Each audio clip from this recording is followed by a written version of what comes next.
नमस्कार, अमर उजाला बोनस में आपका स्वागत है। मैं हूं शुभम शंकधर और समय हो गया है आपके मनपसंद prime time show bonus point का। मेरे साथ स्टूडियो में मुंबई से द बोनस के एडिटर अंशुमान तिवारी जी जुड़ गए हैं खबरों पर चर्चा के लिए, विश्लेषण के लिए। सर, बहुत स्वागत है आपका। धन्यवाद शुभम।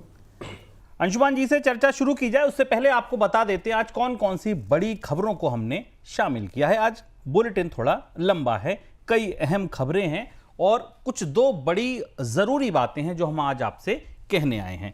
पहली खबर आज मॉनसून से जुड़ी होगी। जल्द आ रहा है मॉनसून। जब मॉनसून समय से पहले आ रहा है, इसका मतलब क्या है? ये राहत है या ये चिंता की बात है? इसको समझेंगे। महंगाई के आंकड़े आए, ऊपर से आंकड़े बड़े अच्छे दिख रहे हैं, महंगाई कम हुई है, लेकिन इन आंकड़ों के भीतर क्या है ये पड़ताल करेंगे। क्या विदेशी चलाएंगे यस बैंक? जी हां, एसबीआई ने अपनी हिस्सेदारी बेची है विदेशी बैंक जैपनीज बैंक को। क्या आगे भी स्टेक दिया जाएगा? क्या विदेशी चलाएंगे इस बैंक को? इस चीज को समझेंगे। इसके बाद बड़ी जरूरी खबर, आज की सबसे बड़ी खबर, एशियन पेंट्स। एशियन पेंट्स को क्या हुआ? रंग उतरा है। वो जो बादशाहत थी, वो जो एक तरीके से बाजार में मोनोपोली थी, वो अब उस पर अब चोट लगती दिख रही है। क्या इसके मतलब हैं, क्या इसके मायने हैं, ये समझेंगे। इसके बाद अगली खबर है, अब निवेशक किधर जाएंगे। जी हां, एक ये भी खबर है कि अब पूरी दुनिया में जब सब कुछ अच्छा दिख रहा है, अमेरिका चीन का ट्रेड वॉर शांत हो रहा है, भारत पाकिस्तान का तनाव ठंडा पड़ता दिख रहा है, सऊदी जाकर ट्रंप बड़े बड़े व्यापार समझौते की पेशकश कर रहे हैं, रूस यूक्रेन में भी अब बातचीत होती दिखने लग रही है कि बातचीत आगे बढ़ेगी। जब दुनिया में सब कुछ अच्छा हो रहा है, तब निवेशक क्या करेंगे, किधर जाएंगे निवेशक, ये हम आज समझने की कोशिश करेंगे। इसके बाद चीन चलेंगे। अब कसी जाएंगी चीन की चूड़ियां। जी हां, अब चीन पर भी सरकार सख्ती के मूड में है। क्यों ऐसा हुआ? क्या इसके भी तार भारत पाकिस्तान के युद्ध से जुड़ते हैं? ये हम समझेंगे। और आज की एक जरूरी खबर, आ रहा है अर्थम। जी हां, अर्थम आ पहुंचा है। क्या है अर्थम? कौन ला रहा है? कहां से ला रहा है? इस पर भी हम चर्चा करेंगे। क्या है ये अर्थम? तो आने वाला है अर्थम। कब आ रहा है, कैसे आ रहा है, कौन ला रहा है, ये सब कुछ जानेंगे हम इस चर्चा में। लेकिन पहली खबर मॉनसून से जुड़ी। इस साल मॉनसून के केरल जल्द पहुंचने की संभावना बढ़ गई है। मॉनसून विभाग के मुताबिक दक्षिण अंडमान सागर में मॉनसून 13 मई को पहुंच गया है। सामान्य तौर पर मॉनसून 22 मई को पहुंचता है, इस बार 9 दिन पहले पहुंचा है। इस वजह से केरल भी जल्द पहुंचने की संभावना है। ट्रेन समय से पहले चल रही है। सामान्य तौर पर मॉनसून 1 जून को केरल पहुंचता है। इस बार ऐसी संभावना है, उम्मीद है कि मॉनसून 8 से 9 दिन पहले आ जाएगा। सर, खबर कैसी है? मॉनसून का जल्दी आना अच्छा है, चिंता वाली बात है? शुभम, बाजार की दृष्टि से मानसून का सामान्य होना सबसे अच्छी खबर होती है। सामान्य से दोनों दिशा में अगर मानसून पहले या उससे लेट आता है तो बाजार के लिए और ख़ासतौर से अर्थव्यवस्था के लिए थोड़ा असहज होने जैसी स्थिति होती है, क्योंकि सामान्य इस बार ये भी आकलन है कि मानसून सामान्य से ज़्यादा बारिश करेगा, तो भी चिंता की बात है।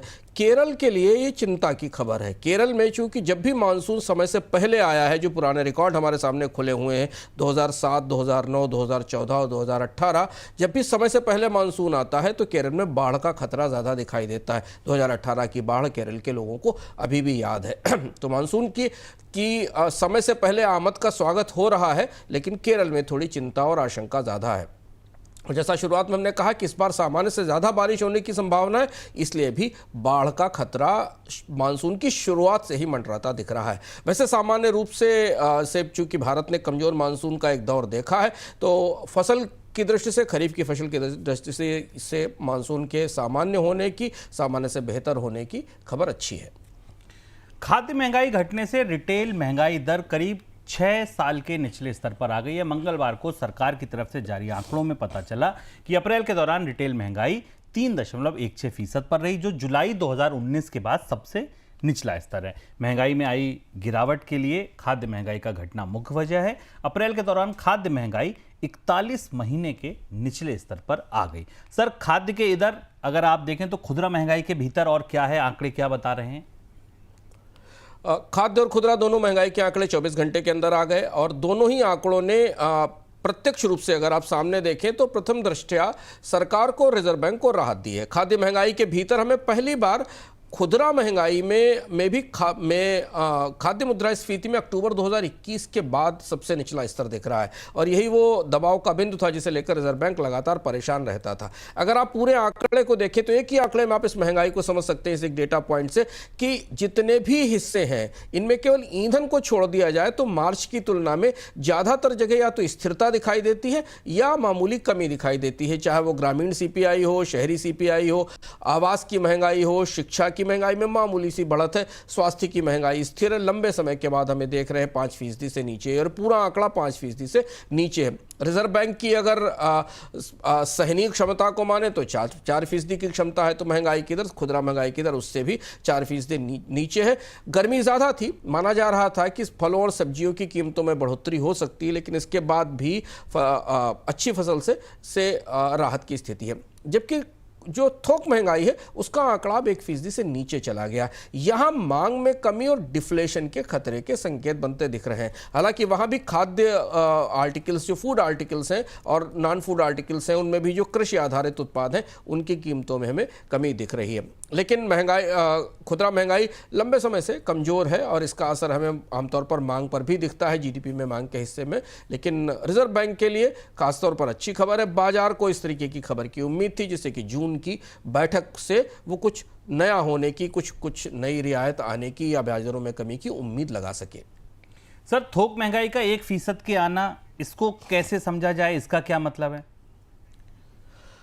थोक महंगाई का 1% से नीचे आना डिफ्लेशन का संकेत है, मांग का संकेत है और अक्रॉस द सेगमेंट हमको थोक महंगाई में कमी दिखाई दे रही है। हालांकि थोक महंगाई कहीं ना कहीं खुदरा महंगाई को सपोर्ट करती है या उससे आगे बढ़ाती है। तो अगर आप थोक महंगाई के भीतर खुदरा महंगाई, खाद्य उत्पादों की कीमतों को देखें तो उनमें भी हमें बड़ी कमी दिखाई दे रही है और इसीलिए हमने फुटकर बाजार में, रिटेल मार्केट में भी कीमतों में कमी देखी, जो आंकड़ा हमें बता रहा है। यहां से अब अगर मेटल्स और कुछ चीजों की और मैन्युफैक्चर्ड प्रोडक्ट्स की मांग बढ़ती नहीं दिखाई दी तो ये डिफ्लेशन में जाने का संकेत होगा। महंगाई के मोर्चे पर एक और राहत की खबर है, वो ये कि पाम तेल की कीमतें लंबे समय से ऊपर बनी हुई थी, लेकिन अप्रैल के दौरान ये 7 महीने के निचले स्तर पर आ गई।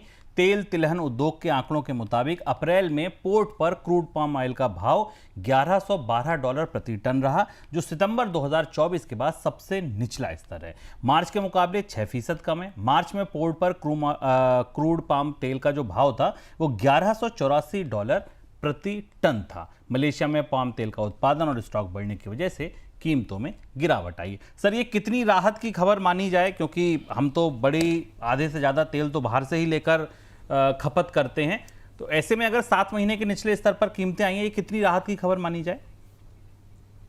हाँ शुभम, सही बात है। भारत की खाद्य तेल की निर्भरता करीब 60% है इंपोर्टेड खाद्य तेलों पर या तिलहन पर, और मलेशिया में पाम ऑयल का स्टॉक काफ़ी अच्छा है और इस वजह से भारत में आने वाले क्रूड पाम की कीमतों में कमी आई है और ये खबर महंगाई के मामले में राहत देगी, क्योंकि बीते 2-3 सालों से खाद्य तेल बड़ी चुनौती है महंगाई की, और ख़ासतौर से साल के आखिरी 3-4 महीनों में, 5 महीनों में खाद्य तेल की कीमतें तेज़ी से बढ़ती हैं। लेकिन अब जो परिस्थिति है उस परिस्थिति में एक तो आयातित खाद्य तेल सस्ता है और दूसरा खरीफ को लेकर हमारे पास अच्छे अनुमान हैं, क्योंकि मानसून बेहतर है।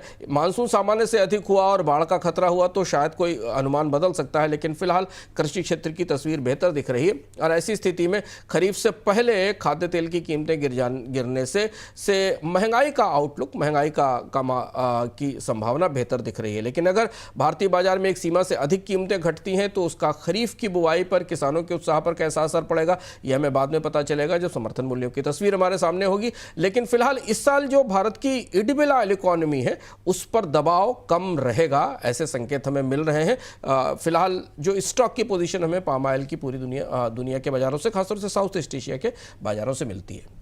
चलिए अब खाने की थाली से आगे बढ़ते हैं, दवाओं पे चलते हैं।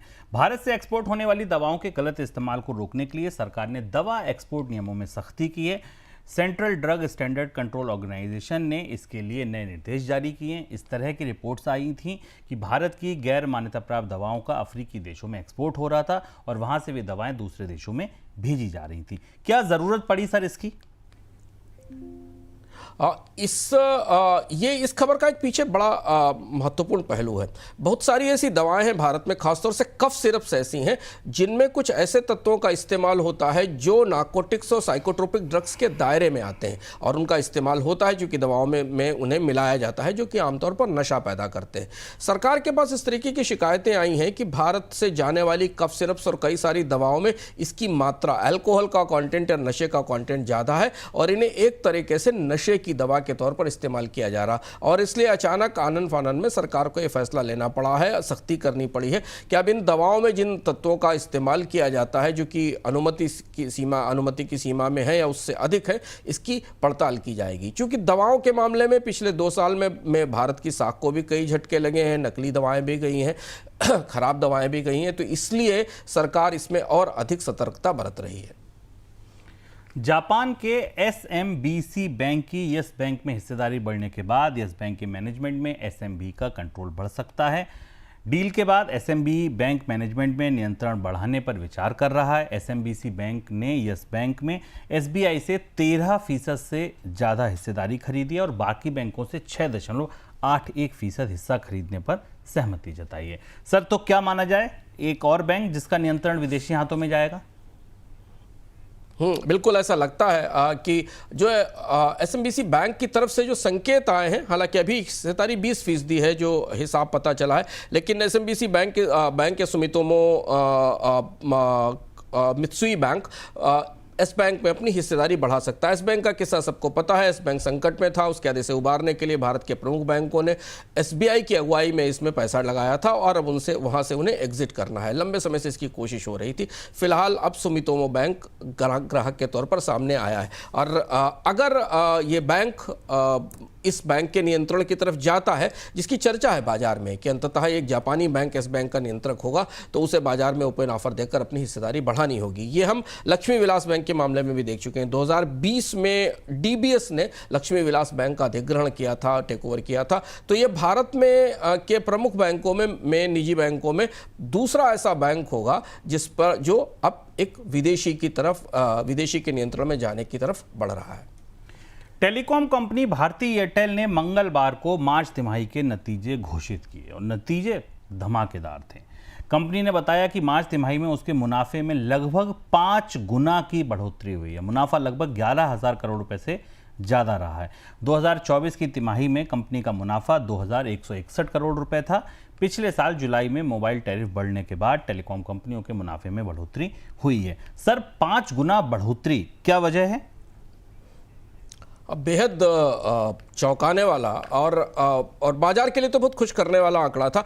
आखिर एयरटेल का मुनाफा जो मैं आंकड़े देख पा रहा हूं, पिछले साल की चौथी तिमाही में 2,072 करोड़ रुपए था और इस साल की चौथी तिमाही में 11,022 करोड़ रुपए हो गया। एक बेहद बड़ी बढ़ोतरी और इस बढ़ोतरी की 2 वजह थी कि एक तो कंपनी ने टैरिफ बढ़ाए थे और देखिए टैरिफ बढ़ाने के ऊपर तमाम सवाल उठाए गए थे, लेकिन अगर आप विशुद्ध रूप से कंपनी और निवेशकों के नजरिए से देखें, ग्राहकों का नजरिया बिल्कुल अलग है। ग्राहकों के लिए क्या असर हुआ इस बढ़े हुए टैरिफ का, इस पर हम कल विस्तार से चर्चा कर चुके हैं कि भारत में टेलीकॉम की महंगाई ने टेलीकॉम की क्रांति रोक दी है। लोगों ने 2-2 कनेक्शन की जगह 1 कनेक्शन रखना शुरू किया है। वो तस्वीर एक दूसरे तरीके की तस्वीरें, पर आज हम आंकड़ों पर बात कर रहे हैं। ये बढ़ोतरी 2 वजह से आई। एक तो टेलीकॉम टैरिफ बढ़ाए जाने से कंपनी के मुनाफे में बढ़ोतरी हुई और इसके अलावा आपको याद होगा कि 5,913 करोड़ रुपए की एक टैक्स मुकदमे का निस्तारण भी एयरटेल के पक्ष में हुआ था। उसका भी फायदा कंपनी को यहां मिला है और इस वजह से कंपनी के रेवेन्यू में ईयर ऑन ईयर करीब 27% की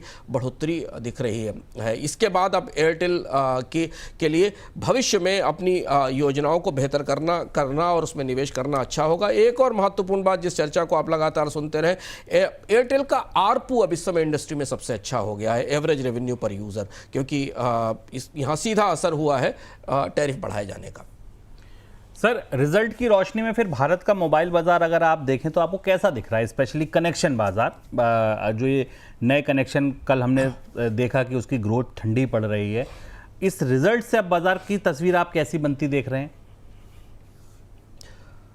एयरटेल के नतीजों के भीतर जाने से दो दिलचस्प जानकारियां मिलती हैं जो दर्शकों के लिए खासे काम की हैं। एयरटेल के नतीजे बता रहे हैं कि एयरटेल का मोबाइल रेवेन्यू करीब करीब 20 से 21% ईयर ऑन ईयर की सालाना की दर से बढ़ा है। ताजे नतीजों में 20.6 एग्जैक्टली ये नंबर है जितनी बढ़ोतरी हमें इसमें दिखाई दी है। इसकी वजह यह है कि एक तो स्मार्टफोन के इस्तेमाल करने वाले ज़्यादा लोगों ने एयरटेल को प्रेफर किया है, प्रीमियम सर्विसेज एयरटेल की इस्तेमाल होना शुरू हुई हैं और इसकी वजह से कंपनी का एवरेज रेवेन्यू पर यूज़र इंडस्ट्री में सबसे अच्छा हो गया है।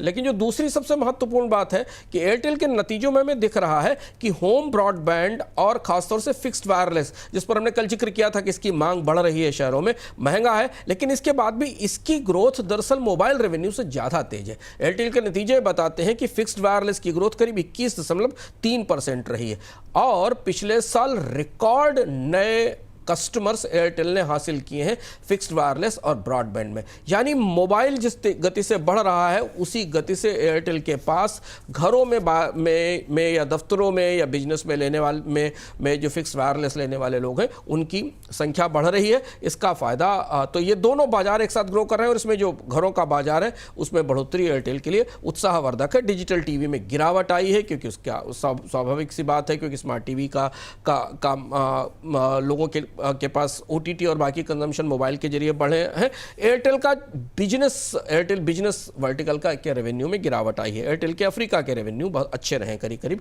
23% की बढ़ोतरी दिखाई दी है। 5 गुना मुनाफा बढ़ा है, मुनाफा बढ़ के 11,000 करोड़ रुपए से पार निकल गया है। आपको याद दिला दें, पिछले हफ्ते की खबर है, कंपनी सरकार से ये कह रही थी कि AGR ड्यूज माफ़ कर दीजिए और हमारी 3-4% हिस्सेदारी ले लीजिए। अगली खबर पर बढ़ते हैं। रिलायंस इंडस्ट्रीज़ ने 2008 में पेंट कंपनी एशियन पेंट में जो निवेश किया था वह अब उस निवेश से बाहर होने जा रही है। रिलायंस इंडस्ट्री ने 2008 में एशियन पेंट में 500 करोड़ रुपए का निवेश किया था और वह निवेश बढ़कर 10,500 करोड़ रुपए हो चुका है।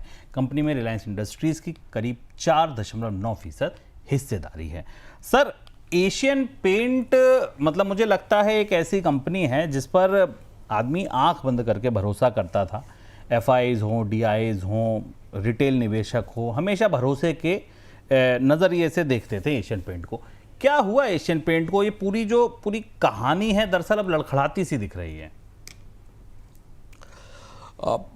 इस खबर पर आज चर्चा के लिए हमने इसलिए सोचा क्योंकि रिलायंस ने जिसने निवेश से इतनी बड़ी कमाई की, 400-450 करोड़ के निवेश को 10,000 करोड़ तक पहुंचा दिया, उसके एग्जिट करने की वजह एशियन पेंट के भीतर उसकी समस्याओं में छिपी। एशियन पेंट की समस्याएं पिछले करीब 6 महीने से बाजार के हलकों में अलग अलग तरह से चर्चा में है। और जैसा शुभम ने कहा है, सही है, भारत में जो सबसे भरोसेमंद स्टॉक्स बताए जाते थे, जिन्हें भारत के हर विशेषज्ञ ने शायद सलाह दी होगी कि एशियन पेंट को खरीद लेना चाहिए क्योंकि भारत में सब में प्रोफेशनली मैनेज्ड कंपनी है, बेहतर रिटर्न है और भरोसेमंद ब्रांड है, वहां अचानक बाजार में कुछ ऐसा हुआ कि बीते 1 बरस के अंदर तस्वीर बदल गई। और वो तस्वीर हम आपको दिखाते हैं डेटा पॉइंट के जरिए कि एशियन पेंट के भीतर हो क्या रहा, आखिर इसका पेंट चढ़ क्यों नहीं रहा, इसका रंग क्यों नहीं चढ़ रहा। एशियन पेंट की बाजार हिस्सेदारी 59% से घटकर 52% पर आ गई, 59% से घटकर 52% हो गई। और यह हुआ ग्रासिम समूह का जो पेंट आया, बिरला का ओपस ब्रांड, इसकी हिस्सेदारी 6.8% हो गई। फरवरी 2024 में लॉन्च हुआ था और तभी से लगातार बाजार के तमाम प्रेक्षकों को और निवेशकों को इस बात का संदेह था कि बिरला समूह का ब्रांड आने के बाद सबसे तगड़ी चोट एशियन पेंट को लगेगी और वो आशंकाएं सच साबित हुई। और आज जब हम साल खत्म आंकड़ों को करीब से देख रहे हैं, बाजार की हिस्सेदारी को देख रहे हैं, तो बेहद तेजी से 6.8% के आसपास की हिस्सेदारी है क्योंकि एशियन पेंट के मुकाबले ओपस का पेंट सस्ता है और इसने बेहद आक्रामक विस्तार किया है। पेंट डीलर्स भी एशियन पेंट की हिस्सेदारी घटने की बात कर रहे हैं। ओपस को पर डीलर्स को ज़्यादा कमीशन मिलता है। कई बड़े डीलर्स के पास एशियन पेंट की हिस्सेदारी में करीब 40 से 50% तक की कमी आई है। एशियन पेंट्स ने मार्केटिंग पर खर्च बढ़ाया बीते साल में, लेकिन चुनौती खत्म नहीं हुई। एशियन पेंट्स ने कीमतें तो कम नहीं की, डीलरों को प्रोत्साहन देने शुरू किए, नए उत्पादों को लॉन्च करने की कोशिश की। चूंकि भारत का पेंट बाजार में पिछले 1 साल से की हालत कुछ ज़्यादा ही बुरी है। पिछले 1 डिकेड से मांग सबसे कमज़ोर स्तर पर है। प्रतिस्पर्धी कंपनियां एशियन पेंट्स के अनुभवी कर्मचारी तोड़ने लगी हैं। एशियन पेंट्स के कर्मचारी उन प्रतिस्पर्धी कंपनियों में जा रहे हैं। ऐसी स्थिति में एशियन पेंट की चुनौती बढ़ती दिख रही है और इसलिए बाजार में लोगों को लग रहा है कि जो हिस्सा अब गंवाया है एशियन पेंट्स ने, उसे शायद वो दोबारा हासिल नहीं कर पाएगी। सर, अगर फाइनेंशियल्स पर समझें तो इसका क्या असर होगा? अब कंपनी की जो बाजार की स्थिति है, सीधी सी बात है कि इसका असर देर सवेर बैलेंस शीट पर, कारोबार पर, मुनाफों पर दिखेगा। फाइनेंशियल्स को अगर समझें इस रोशनी में तो कैसे दिखते हैं आपको? फंडामेंटल्स ये हिस्सा, ये तस्वीर बयान भी कर रहे हैं क्योंकि एक ही साल हुआ है ओपस को आए हुए, तो बीता एक साल बाजार के प्रेक्षकों के लिए काफ़ी निगाहों में था एशियन पेंट की दृष्टि से, जैसा क्योंकि एशियन पेंट सबसे भरोसेमंद स्टॉक था। तो अगर आप देखें चौथी तिमाही के नतीजे आए, करीब करीब नेट सेल्स में 4.3% की कमी आई, नेट प्रॉफिट में तेज गिरावट दिखाई दी क्योंकि कंपनी का बाजार गंवा रही है। अगर पूरे साल का आंकड़ा देखें तो नेट सेल्स करीब करीब 4.5% के आसपास गिरी है, नेट प्रॉफिट में भी तेज कमी है, 32% के आसपास है, मार्जिन में तेज गिरावट आ रही है, मार्जिन 21% से घटकर 17.8% रह गया है। यानी अगर आप कंपनी के सारे फंडामेंटल्स में जितने भी महत्वपूर्ण बिंदु हैं उनको करीब से देखें तो ओपस की प्रतिस्पर्धा ने एशियन पेंट्स को लहूलुहान किया है और उसका असर हमें स्टॉक मार्केट पे भी दिखाई दे रहा है। बिल्कुल, अगर स्टॉक मार्केट की बात अंशुमान सर ने कही है तो मैं आपको दो आंकड़े बस बताना चाहूँगा। एक तो ये कि एफआईआईज़ ने भी इस शेयर में हिस्सेदारी बेची है। जी हाँ, अब एफआईआईज़ भी इससे निकल रहे हैं। अगर आप मार्च तिमाही की बात करेंगे तो एफआईआईज़ का हिस्सा अब 12% रह गया, जो पिछले साल मार्च में 15.9% हुआ करता था। सोचिए 3-4% नीचे।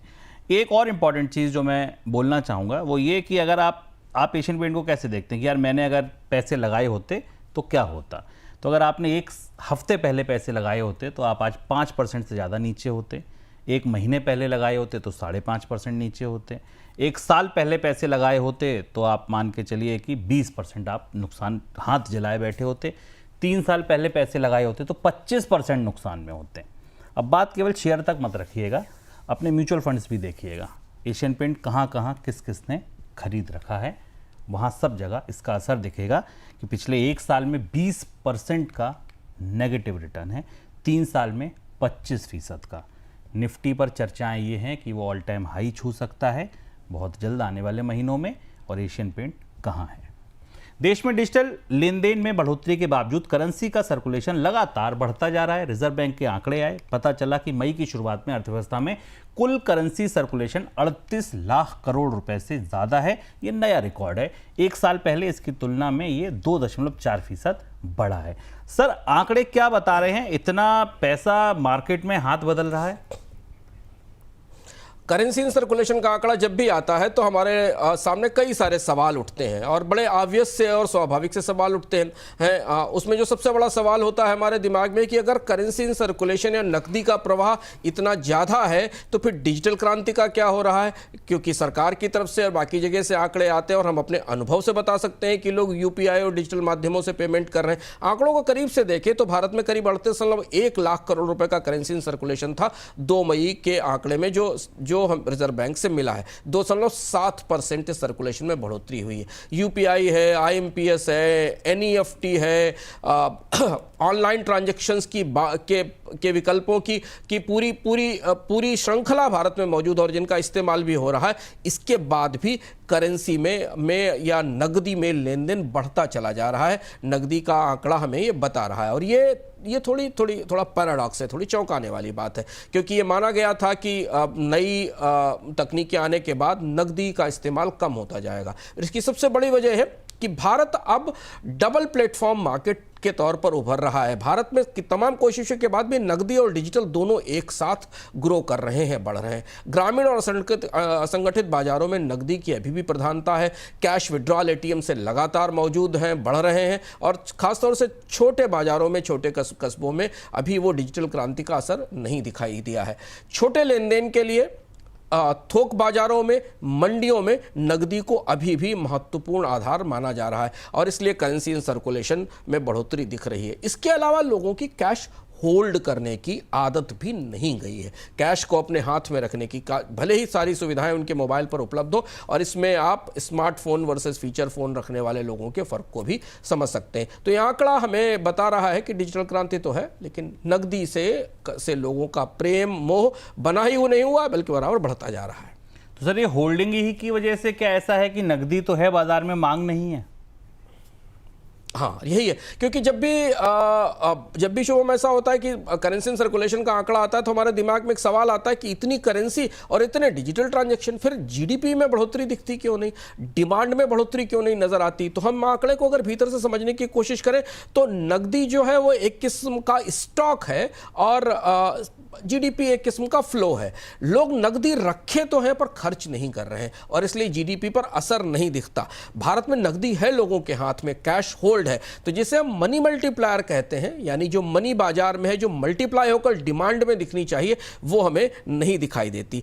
कई सारे भारत में सीआईसी में बढ़ोतरी से यह भी एक समझ में आता है हमें कि बहुत सारे अघोषित और असंगठित लेन देन आज भी मौजूद है जिन्हें ट्रैक नहीं किया जा सकता, जबकि डिजिटल ट्रांजैक्शन को आप आसानी से ट्रैक कर सकते हैं। और इसलिए भी एक हिस्सा है जो कैश अनयूज्ड है, जो अवेलेबल है, ना जो डिजिटल ट्रांजैक्शन की रडार में है और ना वो किसी तरीके के बाजार में खपत के रडार में आ रहा है, बल्कि वो कैश उपलब्ध है। और जब तक ये नहीं होगा, मल्टीप्लायर नहीं होगा, अगर इतने करेंसी इन सर्कुलेशन को आप इमेजिन करें कि ये मल्टीप्लाई हो, तो शायद भारत की जीडीपी में डिमांड में बड़ी बढ़ोतरी दिखाई दे सकती है। तो ये आशंका, ये डर या ये आदत क्या है, ये कहना मुश्किल है कि कैश रखने की जो आदत है, डर है, आशंका है, वो बेहद मजबूती के साथ अभी बनी हुई है, और इसलिए लोगों के पास पैसा तो है पर खर्च नहीं हुआ है।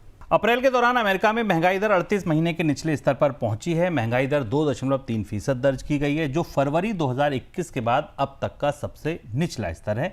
महंगाई में ये गिरावट ऐसे समय पर आई है जब अमेरिकी राष्ट्रपति ट्रंप ने दुनिया भर में टैरिफ की घोषणा कर दी थी, और आशंका ये जताई जा रही थी कि उसकी वजह से महंगाई बढ़ेगी, लेकिन महंगाई बढ़ने के बजाय कम हुई है। महंगाई में इस गिरावट के को देखते हुए लगता है कि ट्रंप ने एक बार फिर से अमेरिकी सेंट्रल बैंक पर ब्याज दर घटाने के लिए कहा है, और अब तो वो ये भी दिखा देंगे कि ये देखिए आप आंकड़ा, अमेरिका में महंगाई में आई गिरावट और चीन और अमेरिका के बीच ट्रेड वॉर की आशंका घटने के बाद अमेरिका में मंदी की आशंका दूर हो रही है। साथ में एक काम और हो रहा है, चीन में ग्रोथ के अनुमान बढ़ने लगे हैं। जेपी मॉर्गन की रिपोर्ट आई, उसमें ये कहा गया कि अमेरिका में मंदी की अपनी जो भविष्यवाणी उन्होंने की थी उसको वो वापस ले रहे हैं। साथ में वो ये कह रहे हैं कि चीन के ग्रोथ अनुमान को बढ़ाकर 4.8% कर देंगे। सर, अब मान लीजिए मैं हूं FIs या एक ऐसा निवेशक हूं जो दुनिया के किसी भी बाजार में निवेश कर सकता हूं। अमेरिका में महंगाई कम हो गई, ट्रेड वॉर का जो एक तरह से उबाल था वो ठंडा पड़ता दिख रहा है, भारत पाकिस्तान में भी तनाव ठंडा पड़ता दिख रहा है। क्या करेगा, कैसा बर्ताव करेंगे निवेशक, अब आपको क्या लगता है? विदेशी निवेशकों के लिए वास्तव में बड़ी दुविधा है। अचानक 15 दिन 20 दिन के अंदर पूरी दुनिया के आर्थिक परिदृश्य पर ऐसा लगता था जैसे चारों तरफ से संकट थे, और एक एक करके प्रतिदिन 24 घंटे 48 घंटे में वो सारे संकट और समस्याओं का समाधान होने लगा। अमेरिकी अर्थव्यवस्था जो अप्रैल के अंत तक मंदी में धंसती दिख रही थी, क्योंकि पहली तिमाही के जो आंकड़े आए थे अमेरिका में वो नेगेटिव थे, कॉन्ट्रैक्शन दिख रहा था अमेरिकी अर्थव्यवस्था में। महंगाई बढ़ने की पूरी आशंका थी। वहां पर दोनों आंकड़ों में महंगाई के आंकड़े भी बेहतर दिखाई दिए, और उम्मीद की जा रही कि जीडीपी के आंकड़े भी आने वाले समय में बेहतर होंगे, और इसके बाद अमेरिकी अर्थव्यवस्था में निवेशकों का भरोसा वापस लौटेगा। आपको पता होगा कि निवेशकों ने एक दौर ऐसा था अप्रैल में जब निवेशकों ने डॉलर एसेट्स बेचनी शुरू कर दी थी, अमेरिकन बॉन्ड्स में बिकवाली की थी, और पैसे निकालकर जापानी येन और स्विस फ्रैंक में लगाने की तैयारी शुरू की थी। स्विट्जरलैंड इतना परेशान था कि उसको एक कोशिश करनी पड़ रही थी कि हमारे यहाँ इतना पैसे का फ्लो हो रहा है जो महंगाई बढ़ाएगा, लेकिन यह परिस्थिति बदल गई। चीन की अर्थव्यवस्था जो संकट में डिफ्लेशन में फंसती दिखाई दे रही थी, वहां भी परिस्थितियां बेहतर हुई, और इसलिए पिछले 7 दिनों में खासतौर से जिनेवा की चीन और अमेरिका की बैठक के बाद हेज फंड्स की एक्टिविटी और FIs की एक्टिविटीज में बड़ा चेंज आया, बड़ा डाइवर्सिफिकेशन आया। हेज फंड वापस लौटे हैं चाइना की तरफ, निवेशक अमेरिका के एसेट्स में वापस निवेश करना शुरू कर रहे हैं। डॉलर अब सुधर कर ऐसी स्थिति में पहुंच रहा है जहां पर अमेरिकी अर्थव्यवस्था को आकर्षक बनाया जा सके। बाकी जो करेंसी क्राइसिस मेटल्स हैं या जो गोल्ड और सिल्वर है, इनमें गिरावट आ रही है और इसलिए विदेशी निवेशक अब शायद अपने लिए अपॉर्चुनिटीज़ को, अवसरों को विविधीकृत करेंगे, डाइवर्सिफाई करेंगे। और इसलिए हमने भारतीय बाजार में विदेशी निवेशकों के व्यवहार में पिछले 48 घंटे में दिलचस्प बदलाव देखा, जिस तरफ शुभम आप इशारा कर रहे हैं कि विदेशी निवेशक जो खरीदार थे फिर वो बिकवाल हुए। बाजार में आज भी हमने वॉलेटिलिटी या उतार चढ़ाव देखा है। तो अगर अमेरिका और चीन की दोनों की अर्थव्यवस्थाएं वापस पटरी पर लौटती हैं, व्यापार सामान्य स्थितियों से होता है, तो फिर विदेशी निवेशक अन्य बाजारों का भी रुख करेंगे और फिर यहां भारत की जो अपनी रियल इकोनॉमी है, उसके जो फंडामेंटल्स हैं, कंपनियों के जो नतीजे हैं, वो प्ले में आएंगे, वो कंसीडरेशन में आएंगे। और अभी तक जो लाभ मिल रहा था, चूंकि दो बड़ी अर्थव्यवस्थाएं संकट में थी भारतीय अर्थव्यवस्था में, तब भी बेहतर वैल्यूएशंस और बेहतर अपॉर्चुनिटी मिल रही थी, तो लोग निवेश कर रहे थे। तो ये घटनाक्रम अगले 1-2 हफ्तों में और ज़्यादा उभर कर और ज़्यादा तथ्यों के साथ हमारे सामने आएगा।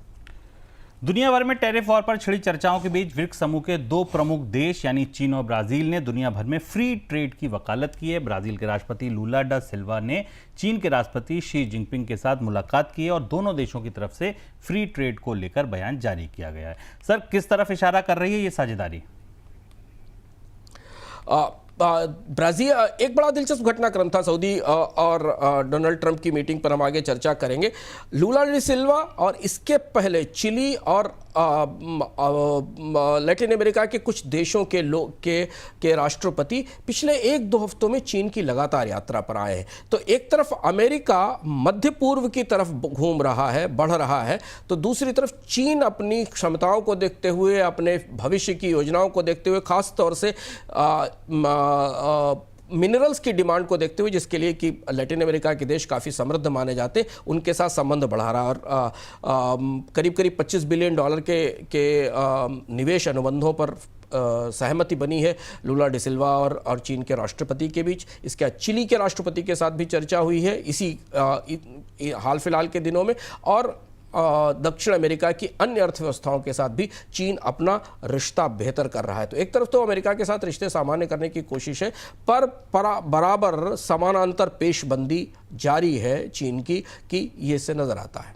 सर, दूसरी तरफ जो डील हुई उसका क्या अपडेट है? वहां उसके भीतर क्या है, जहां पर अमेरिकी राष्ट्रपति डोनाल्ड ट्रंप सऊदी पहुंचे और बिल्कुल एक तरह से बिजनेस समिट ही कर डाला उन्होंने। तो यह बेहद अनोखा था शुभम। किसी भी अमेरिकी राष्ट्रपति को इस तरह मध्य पूर्व के देश में जाते हुए इससे पहले नहीं देखा गया। ये बात तो हम कल भी चर्चा में कह चुके हैं कि अमेरिकी राष्ट्रपति की बनने के बाद डोनाल्ड ट्रंप की पहली आधिकारिक यात्रा थी जो सऊदी अरब में हुई। आमतौर पर इससे पहले अमेरिकी राष्ट्रपति अपनी पहली यात्राओं में यूरोप जाते रहते। लेकिन जो दूसरी बड़ी बात यह थी कि अमेरिकी राष्ट्रपति वहाँ अमेरिका के सारे उद्योगपतियों को एक साथ लेकर गए थे। हम नाम लें जिस बड़ी कंपनी का, ब्लैक रॉक,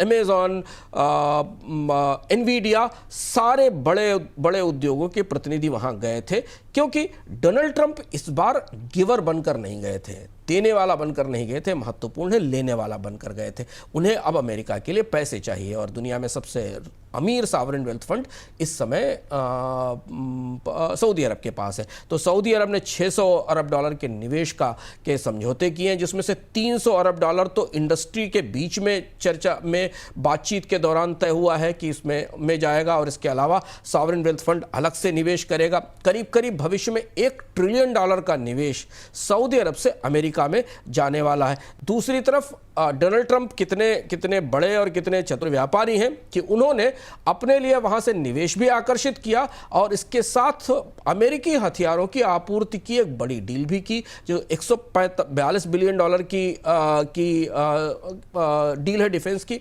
शुभम, ये अमेरिका के इतिहास का सबसे बड़ा रक्षा समझौता है किसी एक देश के साथ किया गया, जो सऊदी अरब के साथ हो रहा है। इसमें असंख्य तरीके की सेवा के रक्षा उपकरण, विमान और बहुत सारी चीजें शामिल हैं। सऊदी ने कहा है कि अमेरिका में AI में भी निवेश करेगा, डेटा में भी निवेश करेगा और सऊदी कंपनियां वहां पर जो अमेरिका की कंपनियां सऊदी में जो किंग सलमान हवाई अड्डा है और किद्दिया सिटी प्रोजेक्ट जो बन रहे हैं, उनमें भी निवेश कर रही हैं। इस बीच एक खबर ये आई है कि अमेरिका चाइना की ऐसी कंपनियां जो भारत में साझेदार ढूंढ रही थी उन्हें दिक्कतें हो सकती हैं क्योंकि भारत उनके लिए अब नियम सख्त कर रहा है। सर, क्या माना जाए ये भारत पाकिस्तान में जो तनाव था उसमें जो एक तरीके से चीन का प्रत्यक्ष या अप्रत्यक्ष सहयोग था पाकिस्तान को, उसकी वजह से ये तल्खी है? भारत को इस तनाव के बाद ये जो ताज़ा टकराव हुआ, बल्कि तनाव का सीधा टकराव था, टकराव के बाद अब अपने ग्लोबल डिप्लोमेटिक रिश्तों की नए सिरे से नापजोक करनी पड़ रही है और उसमें उस नापजोक का दायरा अमेरिका तक जाता है, डोनाल्ड ट्रंप तक जाता है और पड़ोस में तो चीन है ही। इस तनाव से पहले, पहलगाम अटैक से पहले इस तरीके की ठोस खबरें थीं कि भारत सरकार चीन के साथ थोड़ी से निवेश को मंगाने के लिए उदार हो रही है। भारतीय प्रधानमंत्री के चीन जाने की संभावनाएं भी थी। एक तनाव के और ठंडेपन के एक लंबे दौर के बाद बीच में अधिकारियों के स्तर पर बातचीत भी हुई थी और ये माना जा रहा था कि भारत कुछ निवेश खोलेगा, कुछ चीन की कंपनियां आएंगी जिसमें शीन और अन्य कंपनियां थी। लेकिन अब इस भारत और पाकिस्तान के टकराव के बीच में चीन ने स्पष्ट रूप से पाकिस्तान का समर्थन किया, ऑल वेदर फ्रेंड बताया, मजबूत दोस्ती बताया। उसके बाद भारत का विदेश मंत्रालय और भारत का उद्योग मंत्रालय चीनी कंपनियों के निवेश के प्रस्ताव फिर रोक सकता है। इस तरीके के संकेत हैं कि फिलहाल अभी चीन के निवेश के प्रस्तावों को तेजी से मंजूरी नहीं दी जाएगी क्योंकि रिश्ते अब फिर ठंडक की तरफ बढ़ गए हैं। रिश्तों में जो गर्मजोशी बनती दिख रही थी वो खत्म होती दिखाई दे रही है। अगर रणनीति ये है सर, फिर तो असर टर्की और अजरबैजान पर भी होना चाहिए। टर्की का मामला थोड़ा अनोखा है और भारत और टर्की के बीच बड़े आर्थिक संबंध भी हैं और भारत में टर्की की तमाम कंपनियां काम कर रही हैं। सबसे ताज़ा मामला तो मुंबई का है। मुंबई में जो एयरपोर्ट पर जो एविएशन सर्विस संभालने वाली कंपनी सेलेबाई है उसके खिलाफ विरोध शुरू हो गया है यहाँ मुंबई में और एक कहा गया है कि उसे जाना चाहिए। टर्की के कई ब्रांड भारत में निवेश कर रहे हैं। टर्की के कई कॉस्मेटिक्स ब्रांड्स भारत में आए हैं। मुंबई और दिल्ली की बड़ी मॉल्स में आपको टर्की के रिटेल स्टोर्स खुलना शुरू हुए और इसके अलावा टर्की की कंपनियां तरह तरह से भारतीय अर्थव्यवस्था में निवेश कर रही हैं। दूसरी तरफ भारतीय कंपनियों ने टर्की में बड़ा निवेश कर रखा है। भारत की ऑटोमोबाइल कंपनियां, भारत की टेक्नोलॉजी कंपनियों ने भी टर्की को अपना बेस बनाया है। तो पाकिस्तान को टर्की के समर्थन के बाद भारत सरकार की तरफ से खुलकर टर्की को लेकर ऐसा कुछ कहा नहीं गया है, लेकिन भारत और टर्की के आर्थिक संबंधों में थोड़ा खिंचाव और थोड़ा तनाव दिख रहा है और लगभग ऐसी ही स्थिति अजरबैजान की भी। हालांकि अजरबैजान के साथ उतना बड़ा ट्रेड नहीं है। टर्की भारत का बड़ा ट्रेडिंग पार्टनर है और टर्की से भारत के निवेश के, व्यापार के और भारतीय उत्पादों का भी बड़ा बाजार है। तो ये जो धुरी बदली है, जो रिश्ता बदला है, ये भारत और टर्की के संबंधों को भी प्रभावित करेगा, ऐसा दिखता है।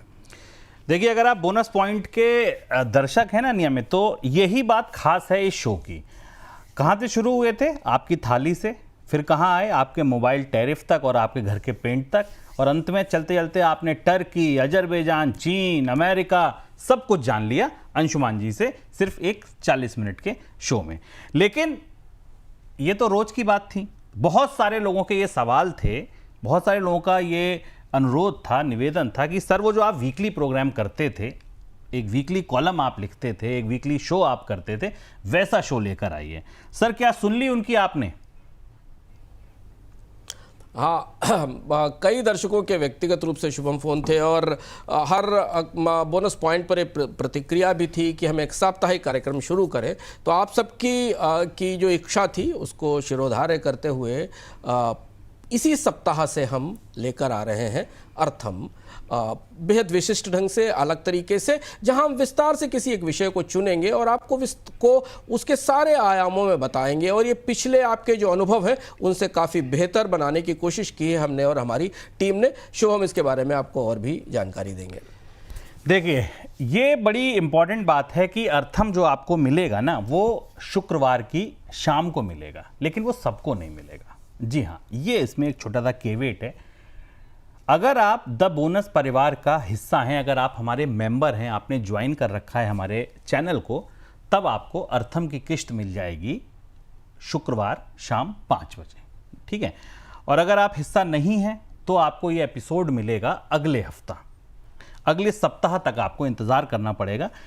लेकिन आप जब सुनेंगे ना ये किस विषय पर है, युद्ध की छाया में लिखा गया है, अंशुमान जी के लिखने की जो शैली है, जो कहने का तरीका है, किस्से, कहानी, इतिहास, और आपको ऐसा बिल्कुल डेजा वू लग जाएगी, अरे यार ये तो अभी परसों ही टीवी पे देख रहे थे और इसके पीछे इतनी बड़ी कहानी थी। हाँ जी, ऐसा ही कुछ इस बार का अर्थम है।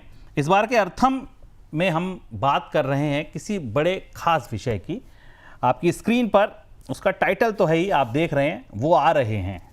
कौन आ रहे हैं, कहाँ से आ रहे हैं, क्यों आ रहे हैं, ये हम सब जानेंगे। लेकिन अब आप कहेंगे ये मेंबरशिप क्या है भाई, ये तो आपने नई चीज़ बता दी, क्या ज्वाइन करना है, कहाँ ज्वाइन करना है। तो आपको केवल अर्थम नहीं मिलेगा, आप अगर मेंबर बनेंगे तो आपको और क्या कुछ मिलेगा, ये बताने के लिए अब हमारी एक सहयोगी दिव्या जुड़ गई हमारे साथ। दिव्या, ये आप बता दीजिए कि अर्थम तो अंशुमान जी ले आए हैं, मेंबर्स के लिए ले आए हैं, चलिए मान लिया, लेकिन आपने कहा था कि सर इस बार केवल अर्थम नहीं, बहुत कुछ है जो मेंबर्स के लिए, तो क्या कुछ है बताइए जरा आप। जी बिल्कुल, अर्थम के अलावा और भी बहुत सारे ऐसे शोज अमर उजाला दी बोनस पर आपके लिए आ रहे हैं, जो कि सिर्फ अमर उजाला द बोनस के जो मेंबर्स हैं, जिन लोगों ने मेंबरशिप ले रखी है, वही इस शो को देख पाएंगे। और इसमें जो कुछ ज्ञान मिलेगा वो तो भाई उसके क्या ही कहने। इसके अलावा अर्थम तो है ही, अर्थम के अलावा स्पेसिफिक शोज हैं, और जो स्पेसिफिक शोज हैं उनका अर्ली एक्सेस भी आपको मिल जाएगा, यानी कि बाकी लोगों के मुकाबले कई सारे ऐसे शोज होंगे जो आप कई दिन पहले देख पाएंगे, यानी कि पहले आप सारी जानकारी ले पाएंगे। इसके अलावा जो मेंबर बनते हैं द बोनस के, उन्हें और क्या बेनिफिट मिलेंगे ये भी मैं आपको बता देती हूँ। उसके साथ साथ जो हमारे एक्सपर्ट्स आते हैं तमाम शोज पर, उनसे आपका इंटरैक्शन कराया जाएगा, यानी कि 1-on-1 आप बात कर सकते हैं, अपनी सारी क्वेरीज रख सकते हैं। साथ ही साथ जो हमारे शो के एंकर्स हैं, जिनसे आप कई सवाल पूछना चाहते हैं, अपनी कई क्वेरीज क्लियर करना चाहते हैं, वो भी आप डायरेक्टली एंकर से पूछ सकते हैं। साथ ही साथ और क्या है आपको ये भी बता देती हूँ मैं, इतने सारे फीचर्स हैं। बोनस की जो मैगजीन है, द बोनस की जो मैगजीन है मंथली, उसका आपको PDF फ्री में मिल जाएगा। वो कहाँ फ्री में मिल जाएगा ये भी मैं आपको बता देती हूँ। एक नंबर आपकी स्क्रीन पर फ्लैश हो रहा होगा, नंबर होगा 9354027995। इस पर आप एक ग्रुप है व्हाट्सएप का अमर उजाला द बोनस का, जिसमें अगर आप जुड़ते हैं तो आपको PDF जो है मंथली मैगजीन का फ्री में मिलेगा। लेकिन इसमें जुड़ने से पहले आपको अपनी मेंबरशिप का एक स्क्रीनशॉट हमारे उस ग्रुप पे भेजना पड़ेगा। और मेंबरशिप आप कैसे ले सकते हैं ये भी आप जान लीजिए।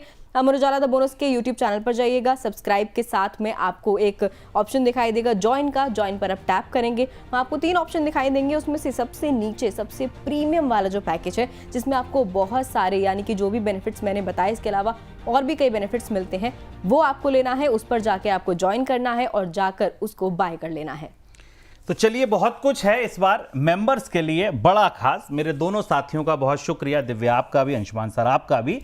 और बोनस पॉइंट फिर लेकर आऊंगा कल नए अंदाज में, नई चीजों के साथ, नई खबरों, नए चर्चा, नए विश्लेषण के साथ। फिलहाल दीजिए इजाजत, नमस्कार।